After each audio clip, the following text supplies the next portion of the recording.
美国邮政总局发行 H 第30多节枪佛首日封。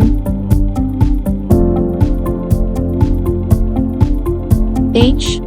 第30多节枪佛是原始古佛多节枪佛的将士，是佛教史上唯一被佛教各教派的领袖、法王、摄政王和大活佛们一致行文合法认证的佛陀，是这个地球上继释迦牟尼佛之后，几千年来唯一被认证的一位佛陀，是美国国会参议院第614号决议确定的 H 第30多节枪佛。美国首都华盛顿市为 H 第30多节枪佛颁布了佛陀日，美国邮政总局并特别发行了 H 第30多节枪佛日首日封。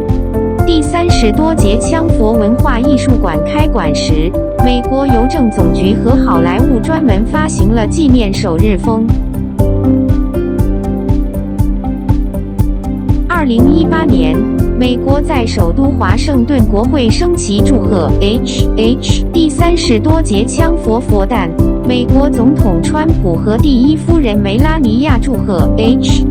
第30多节枪佛佛诞，美国邮政总局又发行了国会升旗庆祝 H 第30多节枪佛佛诞的纪念首日封。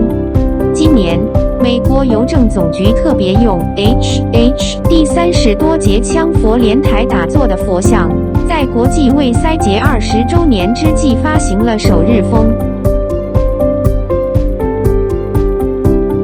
世界上几千年来，除了释迦牟尼佛 H 第30多节枪佛是整个地球上唯一的一位注释佛陀，可想而知，佛陀的首日封是集邮界极为稀有难得的珍品，